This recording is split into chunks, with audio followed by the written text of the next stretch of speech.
Greetings. Welcome to Conversations with Nicole. I am Nicole Everett, and this is a special edition of Conversations with Nicole. As many of you know, I have been doing virtual meet and greets with local candidates so that my viewers can have an opportunity to have a conversation with the candidates about their platforms and what's important to them. So, this is my first kind of heart to heart conversation with this gentleman, but I'm excited about it. So, Mr. Nick Maddox, who is the incumbent, he is the Leon County Commissioner at Large Group 2, is my guest today. And so I'm going to read his bio in a little bit, but y'all know like what I like to do. I want to know where you are tuning in from. So in the comments, let me know. Just give me a hello, a shout out, and let me know where you're tuning in from. And tag a friend, somebody that's here in Tallahassee, especially because this is an opportunity to talk to the candidate firsthand in the comfort of your home or office or wherever you are, a safe space for you to ask questions and get to know the candidate better. So let us know. We are live on YouTube. We are live on Facebook, Conversations with Nicole. And so it's an interactive live. And I definitely want to hear from you all. So yeah, y'all a little slow logging in here, but that's okay. We're going to continue to move forward. All right. So I'm going to go ahead and read some of Commissioner Maddox bio. If y'all just bear with me one moment. All right, so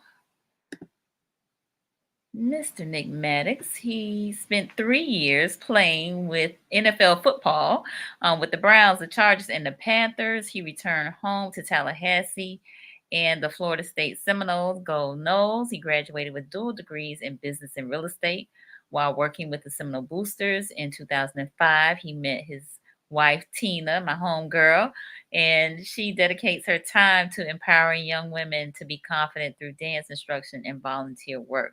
They have been blessed with three beautiful children, Nyla, Miley, and Nicholas Jr. And Nick's passions are for football, winning, and family is translated quickly to his success for Leon County. He has committed his time in office in focusing on building up Tallahassee's youth, bringing in new business to Tallahassee, and growing local businesses. His tenacious support of redevelopment areas, quality of life, and environmental preservation is ensuring that Leon County remains an ideal home for years to come. So help me welcome Mr. Nick Maddox. Hey. Hey, hey. How's everybody doing? Doing well, doing well. Thank you for Good, good, being good. here. Thank you for being here. So I know I read a little bit of your bio, but just for those who might not know, who is Nick Maddox? Not what do you do, but who is Nick Maddox? Well, Nick Maddox is a little country boy from Kannapolis, North Carolina. Was raised in Shelby, North Carolina, but I was actually born in Shelby, North Carolina, but raised in Kannapolis, North Carolina. I came to Tallahassee in 1999 to play football. Left in 2002, played a few years professionally. Promised my mom I would come back and finish my degree, so I came back in 2005 to finish my degree. Okay. And the rest is history. 2006, started out just as a call center representative for the Fraternal Order of Police, and kind of grew from there professionally. And Interesting. yeah, we started our family. Tina and I started our family here. We've been here ever since. Okay. And what prompted you to run for public office? Well, I was, as a little boy, I grew up I was the youngest of four kids. My mom was a single mom, and I wanted to represent the kids who grew up like I did. We grew up in a very rough environment, and the mom that I had, she gave me away. Well, actually, she fell a victim to drugs when I was younger, and got to a point where she couldn't handle having me in the house, and actually gave me away. And I was raised by my aunt, and so I always went back to those first 7 years of living and knew what it was like, and kind of I enjoyed the environment around me, because we had a lot of supportive neighbors and things like that, but it was rough growing up, and I wanted to give a voice to those children and those young people that grew up like I did, and the mother that I had that suffered from substance abuse and had to work two jobs to try to make it with 4 kids. It was rough, but we stuck together as a family. So that was my inspiration originally to run. Wow, I did not know all this about you. So I'm great. I'm glad we're having this conversation. Yeah. Okay, and so why are we running for reelection? What's making us want to stay in this office? It's a rough setting out there, but I tell you what, man, it's a pleasure to be a blessing to folks, and I really enjoyed my time and some of the things that I've been able to do thus far. But the work is not done yet. When you look at affordable housing, you look at inflation and economic development, you look at the crime issues that we're having. Leon County is looking at 100,000 more residents in the next 20 years. I mean, we just got so many we have so many challenges ahead of us, and I believe I have the experience and the passion to represent the people who I care about the most. And that's all of Leon County, but especially, like I said, that mother that I had and that young boy that I was, and trying to make a way for them. So I really want to just, continue to serve and continue to use my experience to try to move us in the right direction. Nice, nice, nice, nice. All right. Well, I'm glad that you're here with us to share a little bit more about your vision and your passions. So let's dive in. Okay. So I know that affordable housing is an issue that is one of concern of yours. So share some of your thoughts around, what the affordable issues are and how we might have what solutions you might offer as it relates to it. I'll tell you what, a real bottom line of it is just, we got to work on our job market and getting, jobs out there that's going to create better pay for our residents here in Leon County. Amazon came in at $15 an hour with about 1,500 jobs there. But, when you think about it, I mean, right now we're trying to work that way up to $17, $18 an hour for people to be in a position where they're really living in a situation where they can really afford to push their families forward. And then when you look at the housing market, it's just slim out there. There's just not many houses out there. And that's what's pushing our housing prices up, along with inflation as well.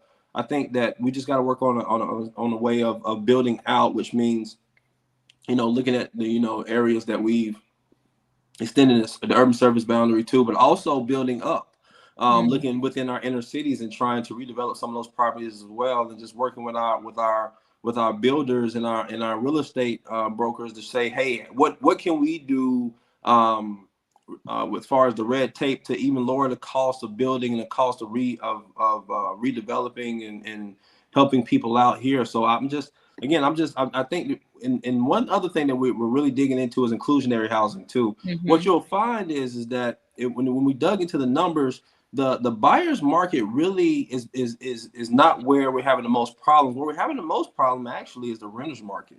The rent here is just above and beyond what we can afford here, and so looking at ways that we can work to build affordable rental units as well. Looking at apartment buildings and single family dwellings, talking to our realtors and property owners about how do we communicate when the rent goes up more than 5%, and you got a resident there that's not anticipating that, and what kind of options do we give them there? And so we got to dig into a bunch of issues there, and I think inclusionary housing is going to help a lot.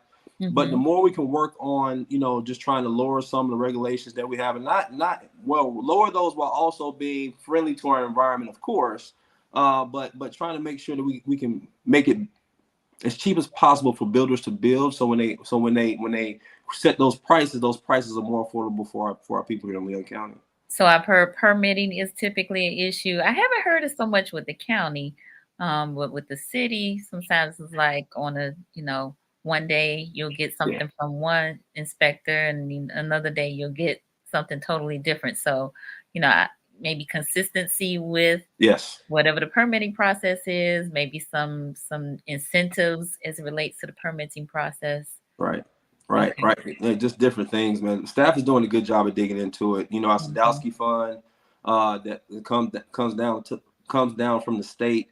Funds we can use there that we can use for affordable housing. Traditionally, we've used those funds for rehabilitation efforts for housing, but now we're even digging into using that money to build affordable housing. So, I think we're moving in the right direction. We just got to keep pushing and keep coming up with innovative ideas. I think what's going to happen on Orange Avenue whenever that mixed income building is built on the old Orange Avenue apartment property is going to help as well, because they'll give us more dwellings, but that's going to take time. So we need something right now that's going to work.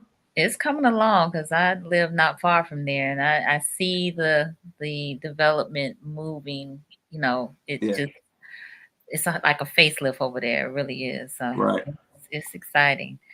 All right. So you mentioned affordable housing. You mentioned jobs too, but Hmm. I think congruent with that is the crime, Yeah. right? Yes. So let me hear your thoughts on crime, violent crime specifically, and what solutions you might offer as it relates to that. Uh-oh, did I lose you? There we go. All right. Okay, there we go. Yeah, it was my daughter calling. Let me go ahead and put her on focus. She gonna call 20 times. Okay.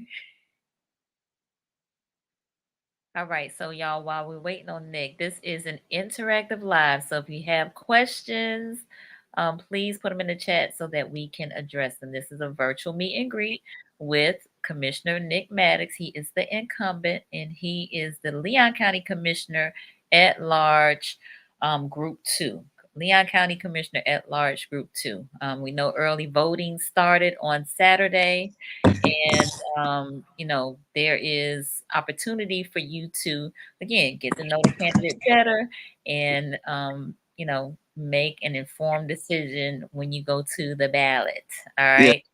All I'm sorry. right. Okay, I'm sorry about that. My my That's my my middle, okay. my middle daughter, boy, she hogs me down. If she can't find me, she will find a way to find me. So Listen, that was she her need to giving me know a where call. daddy is, okay?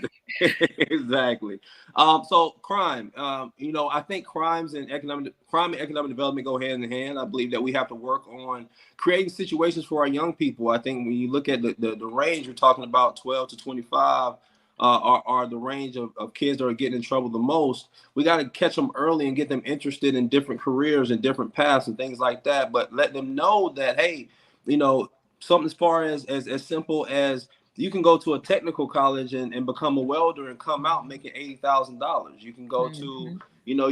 you can be a plumber and own your own business and grow that way. And so, Leon Works is a program that we have at the county that we're trying to expose our young people to those different career paths and things of that nature. But then also with it, I believe there's a bit of work that we all have to do as a community. Our young people are just they're falling victim to seeing a lot of what's going on TV and a lot of what's going on in pop culture, and we have to explain to them that, hey, violence isn't the way to go. There's different ways of conflict resolution. There's different ways of having conversations, different ways of thinking. There was a bit of a code that we went up with in the 80s when we were young, that we try to encourage our young people to move away from crime, to move away from drugs, to try to better themselves in different ways. And even the people who weren't doing the right thing, they wouldn't allow us to do the wrong thing. So grabbing some of these kids by the arm and by the hand and talking to them and having conversations with them. Programs like the Lamplighters, programs like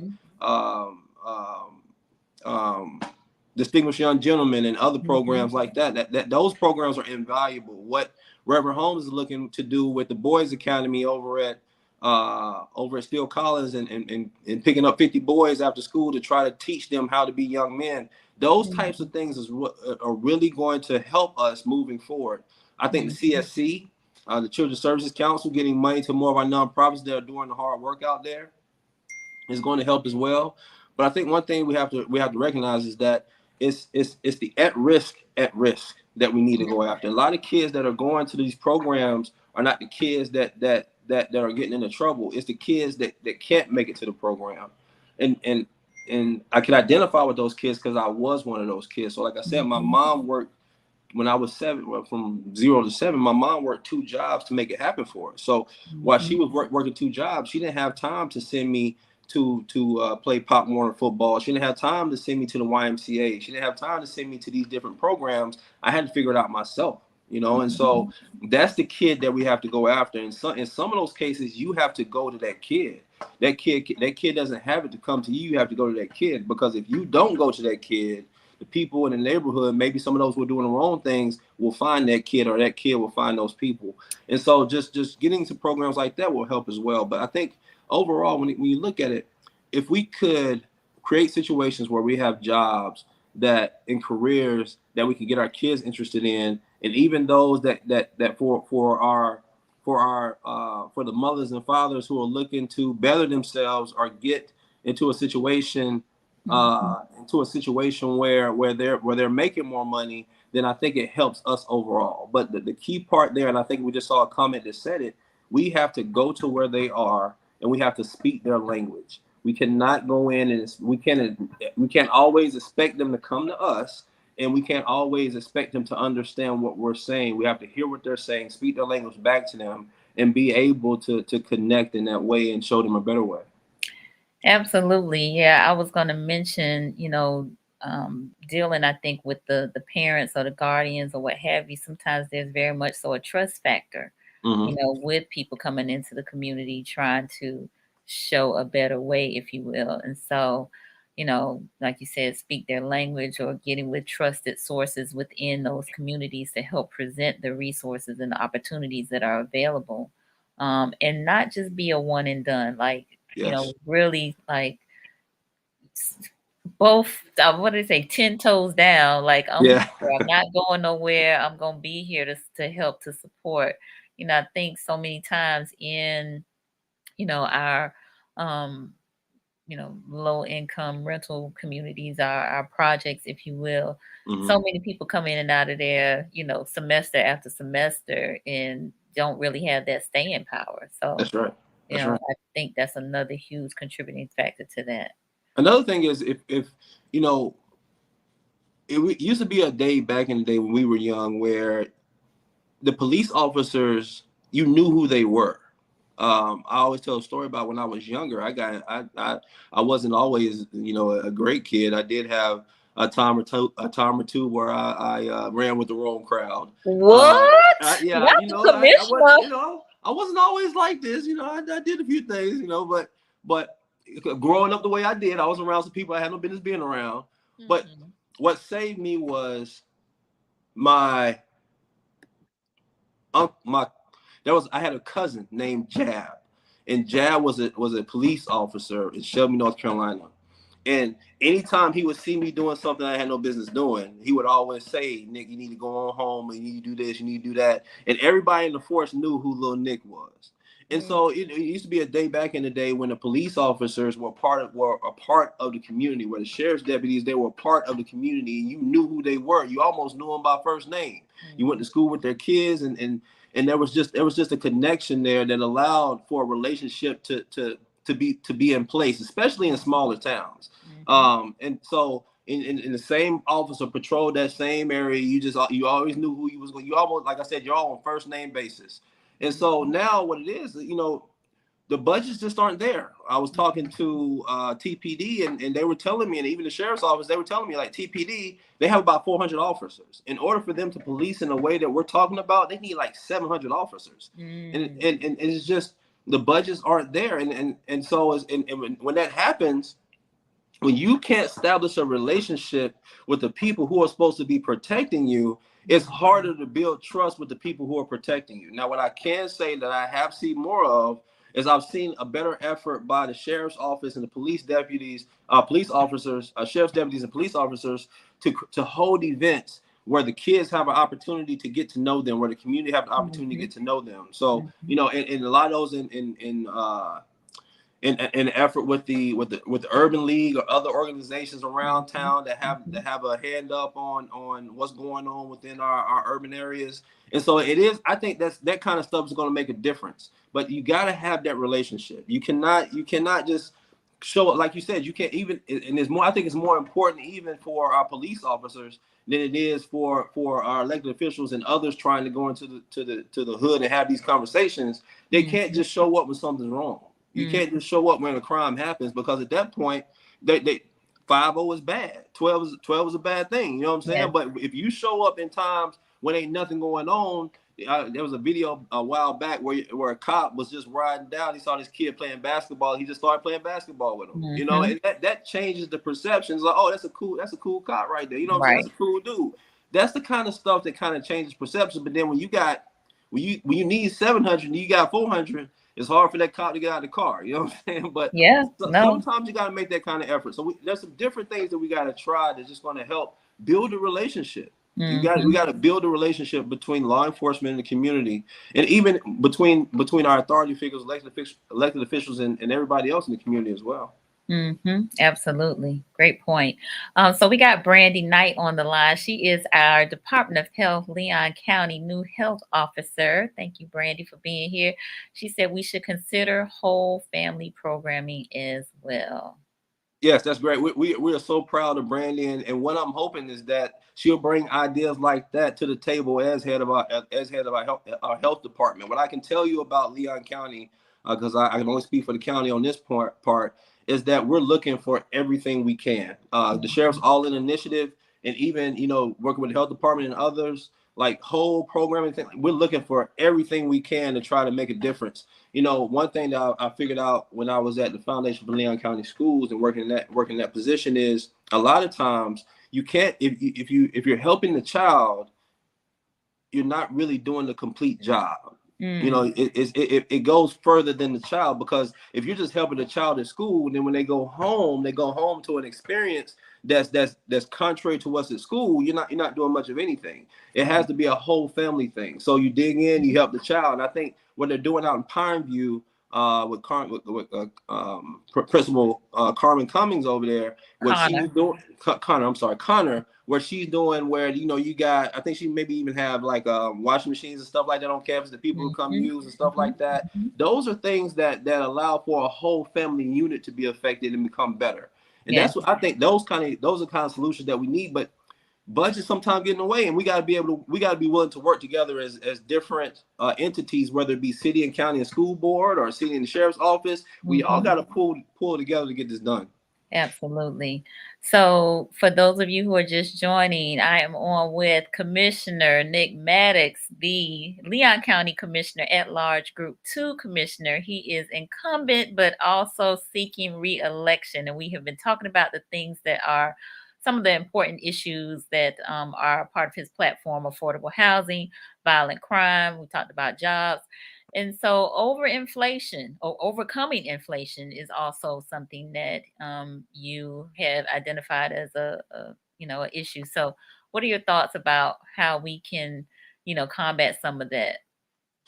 Just trying to keep prices down as low as possible. One thing that we talked about, and one big effect that we have at the county level is making sure that when it comes to property taxes and stuff like that, we maintain our current millage rate and don't raise that, so people's property taxes aren't up and down and all over the place. We got to make sure that we're trying to keep our costs down when it's relative to the price that we pass on for our services at Leon County. And I'm proud to say that Leon County, of like-sized counties, we are the cheapest. When I say the cheapest, we have the lowest cost per thousand citizens when it comes to cost of living here in Leon County. And we also have the second least amount of employees per thousand citizens here. So we do a lot with less here, and we do a good job of it. And just making sure we're maintaining that. Another thing that we have to consider is, the federal government's got to consider we're still in COVID. Now, I was talking to a banker about how this whole thing came about, where we go through this huge inflation. And he said, Nick, we received all that money from the federal government. What we should have thought of is that eventually we had to pay for the money that we received. And nobody, and not even me to a certain extent, was thinking about it at the time. Now, all that stimulus money that came down, eventually rates were going to go up, inflation was going to go up, just to compensate for all the money that was given out. And so we're going to go through a bit of a rough patch. The county's anticipated a little bit, so we got a lot of money in our reserves, so that next year when we're looking at a possible recession, we don't have to look at raising our millage rates. We can go ahead and just dig into our reserves and compensate there, and maybe even try to use some of that to help out some of our businesses as well. So we did good to get through COVID, but now we have to prepare as we move forward to keep to be as conservative as possible when it comes to our spending as we get through these next few years of recession. Indeed, indeed. So mental health is something that's near and dear to me. I do live shows twice a week regarding it, and I'm serving as a behavioral health navigator currently, connecting folks with mental health and substance abuse resources here in the county. And so I just want to kind of hear from you in terms of mental health and what your thoughts are, the impact that is having on the community, and some of the solutions maybe outside of what's already being done. Yeah. So when we look at our homelessness that we have going on in Leon County, Mm-hmm. I would equate about 70 to 80% of homelessness that's not even in and outside of the shelter being due to mental health issues. It's the biggest issue that we have. But not only that, when you look at the jail population that we have, a huge amount of that jail population is also mental health issues. Mm-hmm. A long time ago, before Moses was a little boy, at least before I was born, they used to have psychiatric hospitals. Those things just do not exist anymore. And what's happening is that people are, instead of dealing with those mental health issues in positive ways, in the way that they should, by being medicated and also, going to see a established professional, they're self-medicating in different ways, and it's Mm-hmm. not helping. And Right. I think, the stigma is going away. But I think there was a period of time when us as Black people, African Americans, thought it was a crime to go see your counselor, to go see a counselor or psychologist. I go to my Mm-hmm. counselor every single week. Every single week I have a conversation. That stigma is starting to go away, especially with Black men. So It's starting to go pause, away. You pause, need somebody to talk pause, to. pause. Did y'all hear that? The commissioner said he goes to see a counselor. Okay. Every single Listen, week. every week. I love it. I love that. Yes, Okay. And yes, and yes. not ashamed to say it. That's No, the thing. you gotta have those conversations when it comes, because and I had a long conversation with my counselor about this. When you hold that stuff in, that's what leads to depression. That's what leads Mm, to even more serious mental health issues. You gotta find a place to be able to talk those things out and talk your thoughts out. And most time counseling is that safe place that you feel like you can go and have that conversation and not be judged. So yes. like I said, I go every week, and I suggest any adult, even if you don't think you need it, trust me, you need it.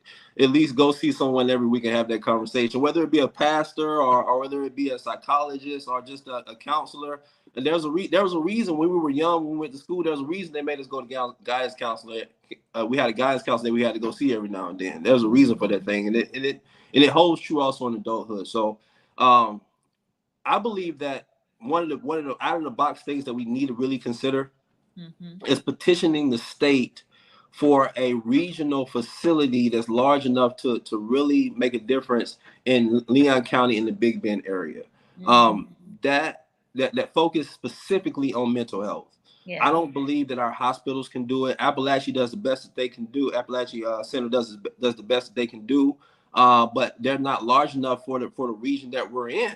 So I believe that we need to think bigger than that. Get the state to. I think they did it down in Miami, and I think it's a little Mm-hmm. pilot going on down there where they have a large facility where when someone gets in trouble, or a police officer sees that it's a mental health issue, instead of taking them to jail, they take them to this facility where they're evaluated and everything like that. Mm-hmm. And they're put on on medications and stuff like that. And even if they're not taking their medications, then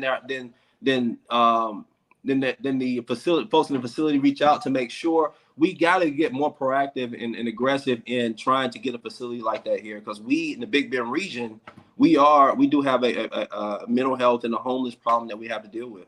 Mm-hmm. Yeah, no, I totally agree. Especially for those who are on the what I consider the more extreme end of the spectrum, you're Yeah, bipolar and schizophrenic, because there's really nothing for them in terms of housing. I have had some situations where people have called me about family members that were Baker acting more, getting yeah, ready to be released, and they were afraid to have the loved one to come back into the home because they were adult and they refused to take the medicine, right. and they, were going to get harmed, but there was no facility that would take them in. And so they're left to go into the shelter. The shelter can't manage that, No, or being on the street. And that's right. so, yeah, I again just wholeheartedly agree with that. So Oh, another thing I was gonna say, and I usually don't do this, but I'm a big reader. I remember when I was a young kid, my aunt used to make me read 20 pages every day. Absolutely hated it. Did not want to read them 20 pages, and fell asleep mhm. by the time I was to 10 pages. But there's a book that I am reading right now that I think everybody should read. Okay. It's called Do the Work, and Do I the forget work. the author's name, but it's called Do the Work, and it really breaks down holistic psychology. I think another thing that we have to understand is that it doesn't matter if you grew up in the worst situation or the best situation. we all have childhood traumas and wounds that happen as a Mhm. result of the things that we went through. Okay, and so it talks about things like, and that's where that counseling comes in to help you identify those things. So it talks about things like, you may have had a parent who didn't pay much attention to you, and as due to that, there's some issues that you have that you may not know that you have. You may have, someone who spent, who you may have a parent who couldn't handle themselves emotionally, and you took that in, and now you have the same issue. So it Mhm. helps you work through that. And I'm actually on chapter 8 or 9. I think it's like 12 or 13 chapters in there, but I highly recommend the book, especially Okay. for those in, early, 20s and 30s, maybe even 40s, that they're really looking to dig into what's going on with them mentally, and understanding how that child inside of them responds now to some of the things that are going on with them, because that's a huge part of what mental health is all about. Adverse childhood experiences. Yes, yes, ACEs. ACEs. ACEs. yes. Yes. All right. Brandy said we have to be conscious not to place everyone in that box. Sometimes people just need someone to speak to regularly, while others do need the facility as help. Absolutely. All right. Rachel says, what's the commissioner's ideas to resolve our homeless situation besides counseling? Mhm. Any other thoughts? Well, Rachel, I think right now, like I said, about 70% of the people that we're looking at are really dealing with mental health issues. The people who are not dealing with the mental health issues, and I take this from experiences as a child as well. A lot of times, it's just being able to get them into a situation where their skills are up to par, to where they can move through the ladder financially. So let's say, if you're somebody who's homeless and you're trying to figure out, okay, what do I need to do? I reskill myself to get a job. Then, getting them those skills. But then after you get them those skills, getting their resumes together and stuff like that, and putting them in situations where they can win. And then Mhm. also following through with them as they go through that process. A lot of people don't understand. You can't just put somebody on the right path and just say, okay, let them go. Okay, you're ready. A lot of times it takes follow up to, okay, now you got you a job at McDonald's making $15 an hour, or Amazon making $15 an hour. Okay, next, we need to make sure that you have, that you know the different places that you can go for housing. As a matter of fact, and I hope they don't mind me telling the story, I just recently got a call from someone who said that there was a family who was homeless, living in a car, and that were looking for housing, family of 5. And so I immediately reached out to my staff, and put them in touch with staff, and we were able to use some COVID relief money to get them in a situation where they're housed now. But now it doesn't just stop with us making sure that they're housed. I'm having staff follow up with them to say, okay, now that you're housed, what's your plan to stay that way? How do you move forward in a way with having a job? How you move forward in a way of being able to pay those bills, being able to Mhm. parent the children, where you can grow and thrive through the situation. So I think services in that way. Yeah. So not just, if you're not home, if you're homeless, you're dealing with a mental health issue, we got to handle that first. But after we deal with that mental health issue, giving you skills to be able to put yourself on the right track, and then looking for housing, like the Kearney Center and Mr. Kearney built the small houses. It's about 800 square feet or so, or Mhm. maybe even Mhm. smaller than that people can use as rental units and stuff like that when you're starting out trying to get yourself on your feet. So these kind of things are important moving forward when we deal with the homeless issue. Yeah, I think they're called dwellings, if I'm not Yes, mistaken. yes, yes, Mhm. exactly, So exactly. I think that like the dwellings, and then they have another like low income apartment complex that they created that was not like a Section 8, a project based Section 8, but Right. um the utilities, like the utilities were included, like there was no first and last month rent. Like Yeah, that will take people out a lot of times. it will. It Mhm. will. Trust me, I Mhm. know. It will. It will. And I think when we talk about But financial those things, mobility, I just want to say, those things I think should be replicated in all areas of town, I agree. so that it will make it easier for people that say work on the northeast side. They don't have to travel across town. They live closer to their job. You know what I'm saying? Right. So that goes into that point I was talking about earlier when we call it inclusionary housing. So what Yes. inclusionary housing is basically where, you know, in every, you know, mixed use, mixed income neighborhood, there's a piece of it that's affordable, there's a piece of it that's Section 8, there's a piece of it that's market rate, and everybody's living together and you don't know who's who. You know, Right. you just don't know who's who. Right. That and building it that all throughout the community, it solves two problems. One, it solves the problem of that distance problem that we're talking about, so you get close proximity to your job. Right. But then also it breaks up the economic segregation that we have as a community as well. But another thing that I think we have to touch on, we have to be concerned about as we move in this direction, is gentrification. I do not have the desire as Orange Avenue apartments are built to see the complexion of the people who live there change. I want the people who live there now, the way that the brown and black that are down there now, to be able to enjoy what's coming that way, because a lot of those people have waited a long time to see it. Over the next 4 to 5 years, you're going to see the fairground rebuilt with $12 million in a plan down there. You're going to see Orange Avenue rebuilt. You're going to see a transit station down there. There's going to be so much good stuff coming to the south side of town. What would be an absolute killer for me is if when it comes, gentrification happens and we push everybody that's grew up down there and had the opportunity to live in the area, and we push them out.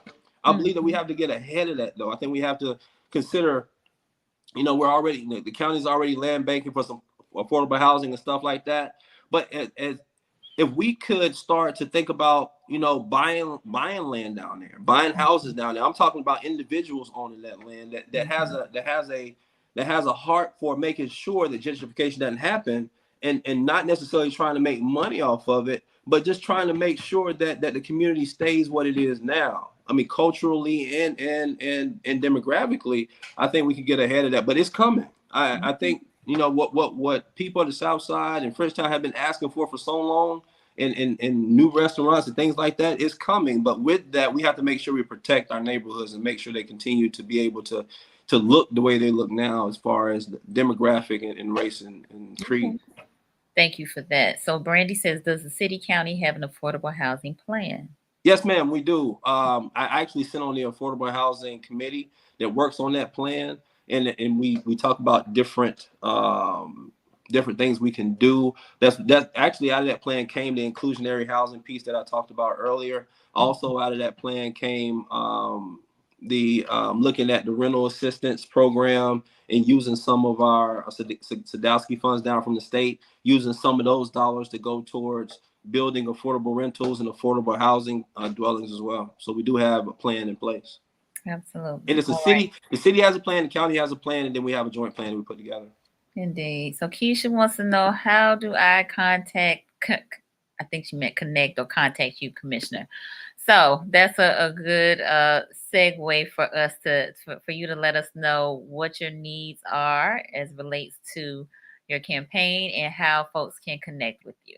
Yeah, so campaign wise, well, let's start from the beginning. Nicole knows. Okay. Back in 2010, when I got into office, I started going to Savannah's that was on Gaines Street, and Hinton Battle. Goo was the one who introduced me to the place, and it was my office away from the office. You friends with Goo? Man, look, Goo raised me. Don't tell nobody. Don't tell nobody. God. I'm not gonna hold that against you. But he introduced me to the place, and it was my office away from the office. And I tell you, I don't like to spend a lot of time in the courthouse, because when you come in there to see me, you got to go through a metal detector, and it's sometimes it can be a bit intimidating and overwhelming.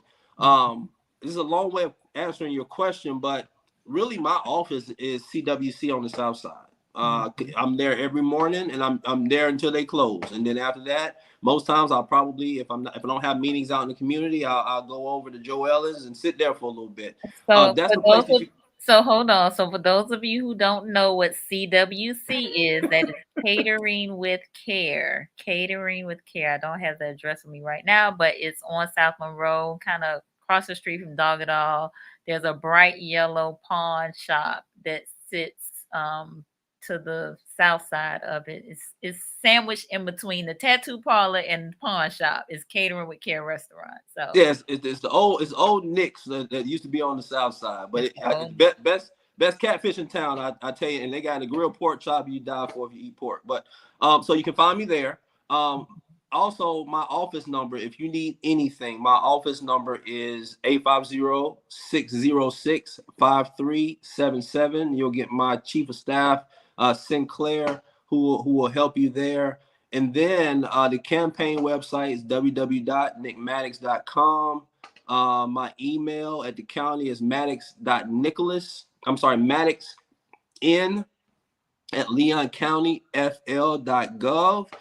Those are the best ways to reach me. And I'll tell you, one thing that I pride myself on is I kind of grew up this way is I don't talk a lot about what I do because I'm not about a lot of talk. I don't brag a lot about it. I don't tell anybody, well, I did this, I did that. I'm more so focused on getting results. And I think anybody that's ever dealt with me on a commission level or on an issue, they will tell you that I make things happen for the people who reach out to me. So if there's any issue that any of you may have, any issue with, whether it be small or big, just reach out to the office, give us a call, and we'll do everything we can to help you. And if we can't help you, we'll point you in the right direction of someone who can. I pride myself on making things happen. As a matter of fact, Mr. Delatry Hollinger nicknamed me Mr. Make It Happen. I don't believe in doing a whole bunch of talk, but I believe in being effective in what I do. So if you need me, those are the way to find me. okay, very good. Any final questions for the commissioner before we close out? Any final questions? Going once, going twice, let us know. Nick, so I'm glad you addressed what you said, because my next question was going to be, what do you say to those who say Nick hadn't done anything since he's been in office? What's he done? Where's his report card? Let's see. Yeah. Tell me one thing he's done. Yeah. So what I would say to that is, I'm really quiet about what I do. Like I said, it's not, and I don't believe that anybody does anything alone. The Orange Avenue apartment piece was something that when I ran for office, I desperately wanted to do, because I had to do Meals on Wheels. And I went to I went to Joe Louis, Springfield, and I walked inside one of those dwellings, and I said to myself, nobody should have to live this way. It was a concrete block with an air conditioning unit and two dwellings. I said, nobody in Tallahassee should have to live this way. And I made it my mission in 2010 that one day I was going to be able to say I helped, not did it by myself, but I helped put people who live in housing authority properties in a better situation than what was going on in Springfield. And so I that's one thing you can trace back to me.